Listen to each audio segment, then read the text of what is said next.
Hello students, PC study point में एक बार फिर से आपका बहुत बहुत स्वागत है। ये देखिए, आज मैं आपके लिए क्या लेकर के आया हूँ। आपके सामने देखिए, स्क्रीन पर आपको दिखाई दे रहा होगा, एक आरेख है, ग्राफ बना हुआ है।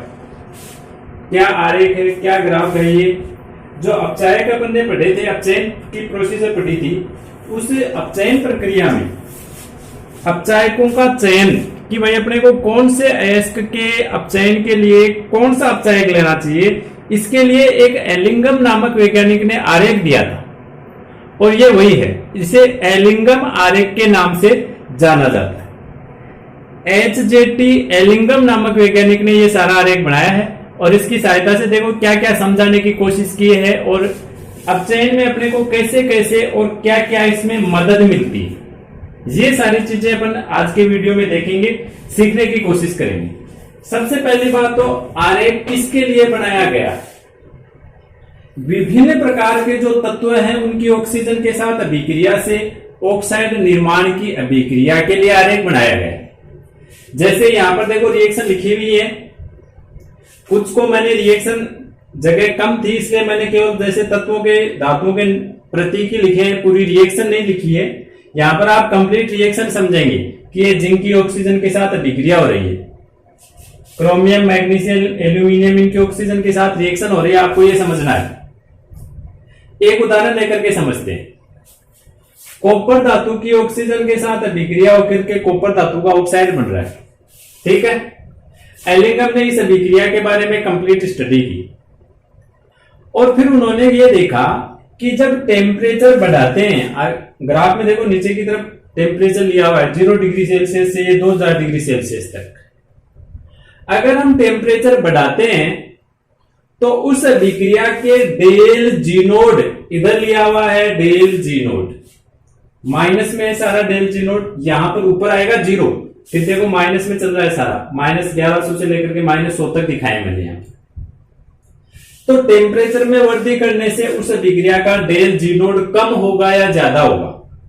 जैसे कॉपर वाली अभिक्रिया को देखो, जैसे जैसे टेम्परेचर बढ़ रहा है ना, तो इसका देखो डेल जी नोड ज्यादा हो रहा है। पहले देखो माइनस में लगभग 300 के आसपास था, फिर बढ़ते बढ़ते -100 और 0 तक चला जाएगा। और हम ये जानते हैं कि अगर डेल जी नोड का मान माइनस में है ना, तो वो अभिक्रिया अपने आप हो जाएगी, सेल्फ हो जाएगी, स्वतः परिवर्तित अभिक्रिया हो जाएगी। लेकिन अगर डेल जी नोड का मान बढ़ते बढ़ते प्लस में चला गया तो वो अभिक्रिया स्वतः परिवर्तित नहीं होगी। समझ गए? इसके लिए एलिंगम ने डेल जी बराबर del H minus T del S, एक तो ये समीकरण पिछले वीडियो में हमने देखी थी, डेल जी नोट बराबर del H minus T del S. इसके अलावा डेल जी के लिए एक रिएक्शन और थी, डेल जी बराबर minus R T L N K. इन दोनों रिएक्शंस के बेस पर अभिक्रिया के डेल जी और टेम्परेचर के बीच में यह ग्राफ बनाया है, ठीक है। ग्राफ देखो थोड़ा सा बड़ा लग रहा है, हार्ड लग रहा होगा आपको, लेकिन बहुत ही इजी है। आप इसको स्टेप बाय स्टेप समझो, बहुत ही इजी ग्राफ है। सबसे पहली बात, किस किस के बीच में बना हुआ है, आगे बात समझ में। किसी तत्व की ऑक्सीजन के साथ अगर अभिक्रिया करा रहे हैं तो उस अभिक्रिया के टेम्परेचर और डेल जी नोट के मध्य ग्राफ बना हुआ है। आगे बात समझ रहे, इन दोनों समीकरणों के बेस पर बनाया हुआ है ग्राफ, ठीक है।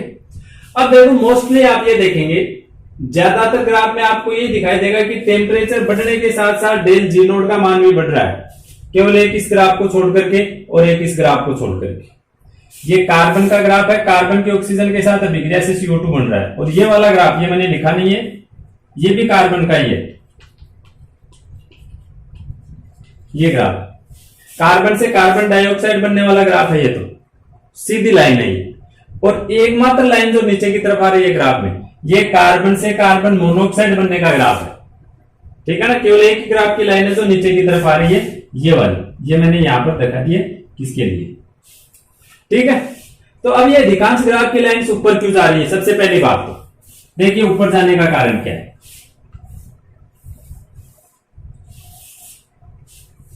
किसी भी तत्व की ऑक्सीजन के साथ अभिक्रिया और उसका ऑक्साइड का निर्माण, तो सबसे पहले आप उसमें ये चेक करो कि डेल एस का मान कैसा है। डेल एस यानी एंट्रोपी यानी अव्यवस्था। अच्छा, पहले एंट्रोपी के बारे में मैं बता देता हूं आपको थोड़ा सा। कोई भी ठोस अगर द्रव्य में बदल रहा है और द्रव्य गैस में बदल रहा है तो एंट्रोपी बढ़ रही है, ध्यान रखना। ठोस द्रव्य में बदल रहा है, द्रव्य गैस में बदल रहा है। भाई कण दूर दूर हो रहे हैं, ठोस में पास पास होते हैं, द्रव्य में थोड़े दूर हो गए तो अव्यवस्था बढ़ गई ना। गैस में और भी दूर दूर हो गए तो अव्यवस्था और बढ़ गई। और अव्यवस्था का दूसरा नाम क्या है? Entropy, S. समझ गए?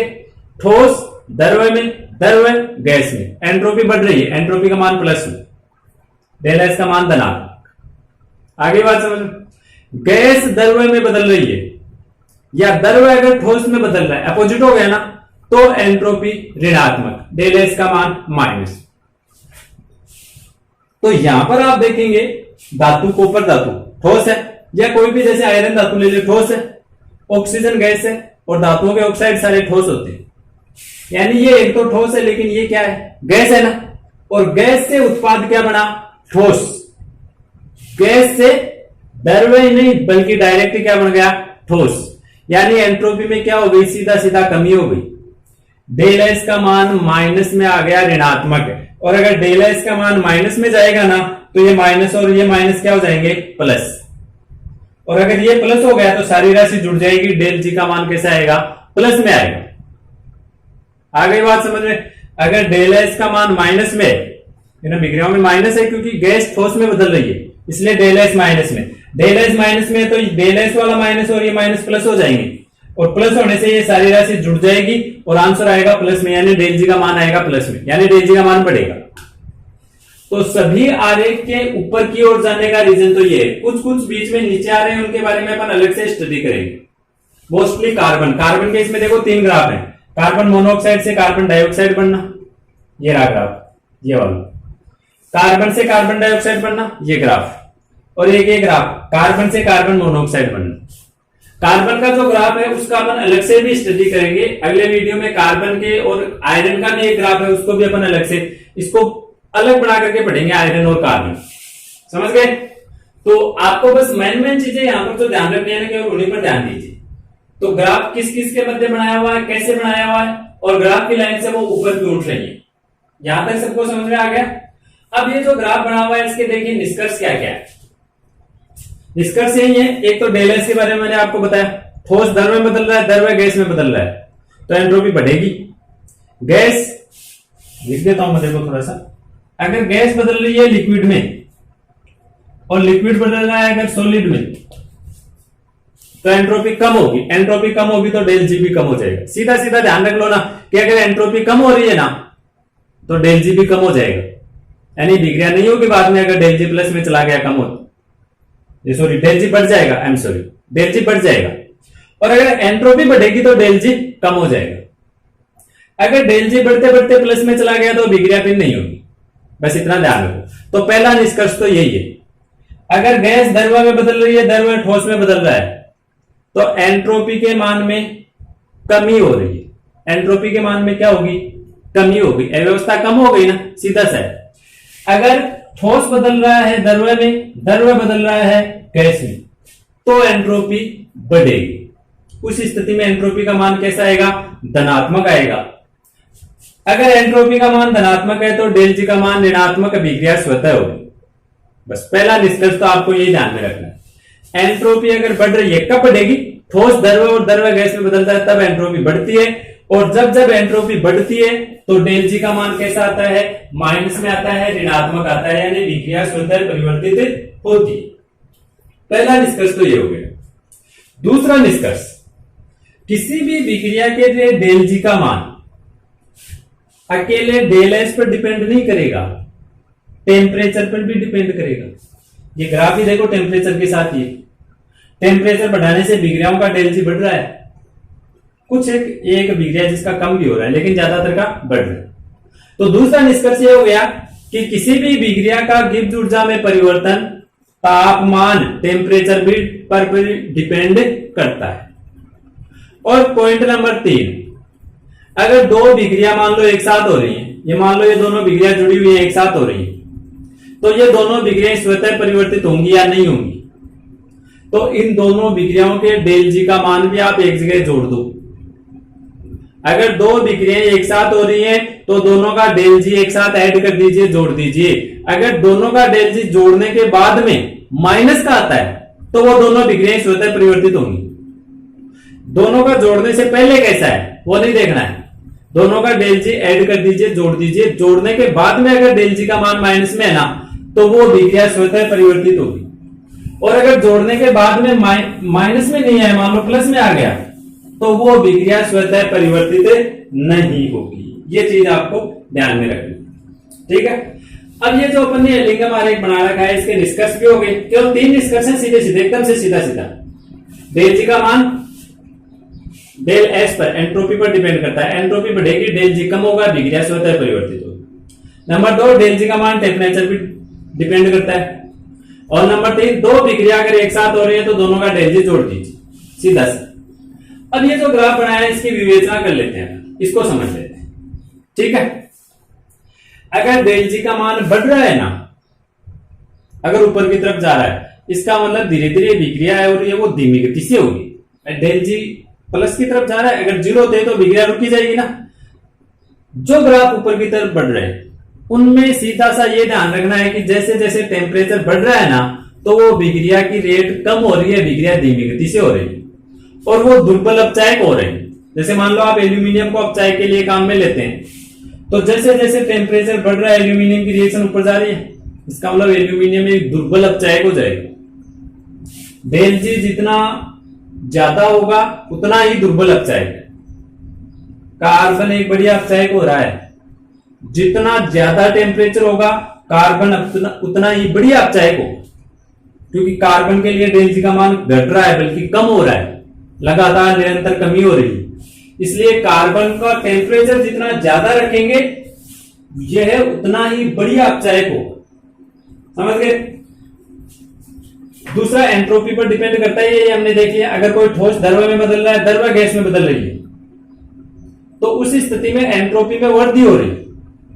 एंट्रोपी में क्या हो गई, अव्यवस्था बढ़ गई ना। और जब जब एंट्रोपी में वृद्धि होगी तो डेल जी के मान में क्या होगी, कमी होगी। और उस स्थिति में जो भी पदार्थ है उसकी रिएक्शन फास्ट होगी, यानी अपचायक वो बढ़िया हो जाएगा, प्रबल अपचायक हो जाएगा उस स्थिति में। ये ध्यान रखना है। मोस्टली विकारकों की जो रिएक्शन है वो ऊपर की तरफ जा रही है, ये आपको ग्राफ में स्पष्ट रूप से दिखाई दे रहे हैं।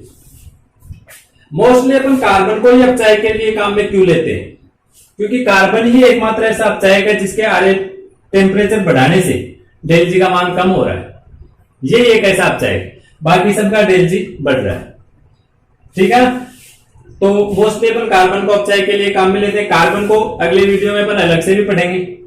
एल्यूमिनियम को भी अपचायक काम में लेते हैं अपन। लेकिन अगर टेम्परेचर बहुत ज्यादा हो जाए, ये यहां तक देखो 2000 टेम्परेचर पहुंचा, अगर मतलब 4000 डिग्री तक हो जाएगा ना, तब एल्यूमिनियम बहुत ही दुर्बल अपचायक हो जाता है। लेकिन किसी भी भट्टी में 4000 या 5000 तक टेम्परेचर करना इतना आसान नहीं होता है, पॉसिबल नहीं होता है। टेम्परेचर बस यही रेंज रहती है टेम्परेचर की, 1000 डिग्री सेल्सियस 1500 डिग्री सेल्सियस तक। तो एल्यूमिनियम भी बढ़िया अपचायक है। अब एल्यूमिनियम और मैग्नीशियम के लिए आप एक चीज ध्यान में रखो, क्या, ये ध्यान में रखो कि ये जो प्रतिच्छेद बिंदु है ना, इन दोनों का ग्राफ देखो यहां पर काट रहा है, ये है प्रतिच्छेद बिंदु ए। इस बिंदु से पहले तो मैग्नीशियम वाली लाइन नीचे है और इसके बाद में मैग्नीशियम वाली लाइन ऊपर चली गई, एल्यूमिनियम वाली नीचे आ गई। इसका मतलब ये हुआ कि जो प्रतिच्छेद बिंदु ए है इससे पूर्व मैग्नीशियम प्रबल अपचायक है। प्रतिच्छेद बिंदु ए से पूर्व मैग्नीशियम प्रबल अपचायक है। तो अगर इस बिंदु से पहले की बात करें, इस बिंदु से पहले की बात कर रहा हूं, बाद की बात बाद में करें। इस प्रतिच्छेद बिंदु ए से पूर्व मैग्नीशियम एक प्रबल अपचायक है और एल्यूमिनियम एक दुर्बल अपचायक है। मतलब मैग्नीशियम के द्वारा आप एल्यूमिनियम को शुद्ध कर सकते हैं, लेकिन एल्यूमिनियम के द्वारा मैग्नीशियम को नहीं कर सकते। आगे बात समझे। मतलब इस प्रतिच्छेद बिंदु ए से पहले क्या विक्रिया होगी, देखो ये विक्रिया होगी Al2O3, एल्यूमिनियम को शुद्ध कर सकते हैं मैग्नीशियम के द्वारा प्लस Mg। तो मैग्नीशियम इसकी ऑक्सीजन को निकाल लेगा, यहां से संतुलित करके लिख लीजिएगा 2Al + 3Mg। प्रतिच्छेद बिंदु ए से पूर्व होने वाली रिएक्शन ये, ठीक है। अब आगे चलते हैं। प्रतिच्छेद बिंदु ए के बाद में एल्यूमिनियम प्रबल अपचायक हो गया। समझ गए? प्रतिच्छेद बिंदु ए के बाद में प्रबल अपचायक कौन हो गया है? एल्यूमिनियम। तो प्रतिच्छेद बिंदु ए के बाद में ये रिएक्शन नहीं हो पाएगी, क्योंकि एल्यूमिनियम प्रबल अपचायक है, उसका अपचयन मैग्नीशियम नहीं कर सकता बाद में, बल्कि एल्यूमिनियम मैग्नीशियम का अपचयन कर सकता है। तो यही रिएक्शन प्रतिच्छेद बिंदु ए के बाद में इस प्रकार से हो जाएगी। एल्यूमिनियम वो मैग्नीशियम को शुद्ध करेगा बाद में। तो एक तो इन दोनों का ध्यान में रखना है। प्रतिच्छेद बिंदु ए से पूर्व मैग्नीशियम बढ़िया अपचायक है, और प्रतिच्छेद बिंदु ए के बाद में एल्यूमिनियम बढ़िया अपचायक। समझ गए? कार्बन के द्वारा किस किस का अपचयन कर सकते हैं? जो कार्बन से ऊपर है, जैसे कॉपर का कर सकते हैं, आयरन का कर सकते हैं, जिंक का कर सकते हैं, इनका कर सकते हैं। इनका अपचयन किसके द्वारा पॉसिबल है? कार्बन के। मोस्टली अपचयन में कार्बन ही क्यों काम में लेते हैं? क्योंकि टेम्परेचर में वृद्धि करने से कार्बन की अपचायक क्षमता में भी वृद्धि होती है, जैसे जैसे वृद्धि हो। एक चीज अगर आपने यहां पर ध्यान दी है, जैसे मैंने अभी कहा कि कार्बन के द्वारा आप किसका अपचयन कर सकते हैं, तो मैंने कहा कॉपर का कर सकते हो, आयरन का कर सकते हो और जिंक का कर सकते हो। ठीक है ना? अब ये नीचे वाला ग्राफ मिटा देता हूं। ये दोनों लाइनें तो पढ़ी ली ना अपन ने। तो देखो इनका अपचयन होगा कैसे। जैसे मान लो मैं कहूं कि कॉपर का अपचयन करना है अपने को, Cu2, तो कार्बन से अपचयन करो, कोई दिक्कत नहीं है, 2Cu plus carbon monoxide C। ठीक है? इसके अलावा जो Cu2 है, इसका अपचयन आप कार्बन मोनोऑक्साइड से भी कर सकते हैं। देखो कैसे। कार्बन की तो दो लाइन ये रही, कार्बन से कार्बन डाइऑक्साइड और कार्बन से कार्बन मोनोऑक्साइड, ये रही दोनों लाइन, दोनों ही कॉपर से नीचे तो प्रबल अपचायक। इसके अलावा एक देखो कार्बन मोनोऑक्साइड की भी लाइन है, ये रही, दिख गई होगी आपको। और ये भी कॉपर वाली से तो नीचे ही है ना, इसका मतलब कॉपर की तुलना में कार्बन मोनोऑक्साइड बढ़िया अपचायक है, तो कॉपर का अपचयन कार्बन मोनोऑक्साइड से भी कर सकते हैं। आयरन का भी कर सकते हो आप। आयरन वाली लाइन है वो भी देखो यहां पर कट हो रही है, बाकी पहले कार्बन मोनोऑक्साइड नीचे। तो चाहो तो आप अभिक्रिया को इस प्रकार से भी लिख सकते हो। आगे बात समझ। कॉपर और आयरन, यहां पर आप आयरन भी ले सकते हैं। इन दोनों का अपचयन कार्बन से भी कर सकते हैं, तो कार्बन मोनोऑक्साइड से भी कर सकते हैं। कार्बन मोनोऑक्साइड भी एक बढ़िया अपचायक होता है, ध्यान रखिएगा, इससे भी आप अपचयन कर सकते हैं। लेकिन जिंक का अपचयन कार्बन के द्वारा तो हो सकता है, ये रही कार्बन की लाइन, जिंक से नीचे आ गई ना। जिंक का अपचयन कार्बन के द्वारा संभव है, लेकिन जिंक का अपचयन कार्बन मोनोऑक्साइड के द्वारा संभव नहीं है, क्योंकि कार्बन मोनोऑक्साइड की तुलना में जिंक प्रबल अपचायक है, बस ये ध्यान रखना है। आयरन और कॉपर का कार्बन और कार्बन मोनोऑक्साइड दोनों से अपचयन हो सकता है, लेकिन जिंक का अपचयन केवल कार्बन के द्वारा होगा, कार्बन मोनोऑक्साइड के द्वारा जिंक धातु का अपचयन संभव नहीं है, पॉसिबल नहीं है। क्यों नहीं है? ग्राफ में आपको सीधा सीधा समझ में आ रहा हो। दूसरा, ये जो ग्राफ है ये आपको अपनी बुक में मिलेगा, तो आप इसको और स्पष्ट रूप से देखने के लिए अपनी बुक का सहारा ले सकते हैं। क्रोमियम धातु का यह आरेख है, इसका अपचयन कार्बन के द्वारा पॉसिबल नहीं होता है, और अगर होता भी है तो ये देखो बहुत ज्यादा हाई टेम्परेचर पर जाकर के होता है, इससे पहले नहीं हो सकता। समझ गए? क्रोमियम धातु के लिए आप ये कह सकते हैं कि क्रोमियम धातु का अपचयन है ये कार्बन के द्वारा संभव नहीं होता है। बाकी मोस्टली जो अपचयन होता है वो जैसे ये अपना जो डेल एस होता है, सॉरी अव्यवस्था यानी एंट्रोपी, इस पर भी डिपेंड करता है। ये अपने सारी चीजें पहले देख लीजिए। इसके साथ ही साथ जो ये आरेख हमने पढ़ा है, अभी मैं इसको मिटा देता हूं। आप अगर और ज्यादा इसको देखना चाहें, नहीं यहाँ पर अगर आपको कोई ऑनलाइन वगैरह स्पष्ट रूप से नहीं दिखी है तो आप अपनी बुक में देख सकते हैं आराम से, बिल्कुल साफ साफ शब्दों में लिखा हुआ है उसमें कि कौन सी एक्सिस पर कौन सा आपने राशि ली हुई है और कौन सा ग्राफ कहां पर है। इसके बाद में अपन देखते हैं ये जो आरेख है, इस आरेख की कुछ सीमाएं रह गई, दो कमियां रह गई इस आरेख। एलिंगम आरेख की कमियां या एलिंगम आरेख की सीमाएं। नंबर 1, पहली कमी इसमें क्या रहेगी? सबसे पहली कमी इसमें यह रहेगी कि ये अभिक्रिया के वेग के बारे में कुछ भी नहीं बताता है। देखो पूरा आरेख पढ़ लिया आपने कहीं पर भी वेग की चर्चा की नहीं, अर्थात उष्मागति की व्याख्या तो इसने कर दी अच्छी तरह से, कि किसी धातु का अपचयन किस प्रकार से होता है, ठीक है। किंतु यह जो अपचयन है उस अपचयन की बलगति की यानी केमिकल काइनेटिक्स यानी वेग की तीव्रता के बारे में ये कोई भी जानकारी नहीं देता है। ध्यान से देखिएगा, ध्यान से सुनिए इस चीज को। एक तो केमिकल काइनेटिक्स के बारे में नहीं समझा, दूसरा एक ये जो ग्राफ अपन ने बनाया था तो शुरू में मैंने आपको कहा था कि दूसरी कमी डेल जी बराबर del H minus T del H, एक तो इस ग्राफ से बनाया था हमने इस समीकरण की सहायता से। एक दूसरी समीकरण थी डेल जी बराबर minus R T L N K. ये चीज देखो, इसमें यहां पर जो के है ये क्या है, आपको बताया मैंने के क्या होता है। के साम्यावस्था स्थिरांक होता है, ठीक है। और साम्यावस्था स्थिरांक कैसे निकालते हैं ये भी आप जानते हो, उत्पादों की सांद्रताएं बटे अभिकारकों की सांद्रताएं, पता है आपको। अब मान लीजिए कोई भी रिएक्शन है, जैसे ये रिएक्शन है Zn प्लस Zn, ठीक है ना। इसके बारे में मान लीजिए आप अध्ययन कर रहे हैं, तो ये समीकरण के द्वारा इसका अध्ययन किस प्रकार से करना है इसके बारे में एलिंगम ने कुछ नहीं बताया। देखिए कैसे, मान लो के का मान निकालना चाहूंगा उस समीकरण के लिए, तो उत्पादों की सांद्रता बटे विकारकों की।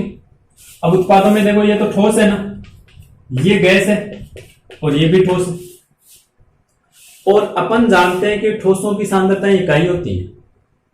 किसी भी ठोस की कंसंट्रेशन कितनी होती है, इकाई होती है।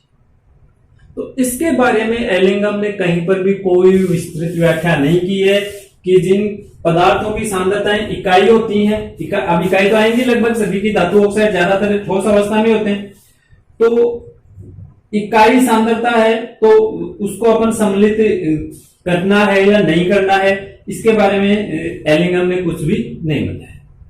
तो जो एलिंगम आरेख है उसमें ये दो कमियां रह गई। नंबर 2, एक तो इकाई सांद्रताओं वालों से संबंधित कमी रह गई, और दूसरी कमी रह गई केमिकल काइनेटिक्स यानी विक्रिया वेग के बारे में इन्होंने कुछ भी नहीं बताया।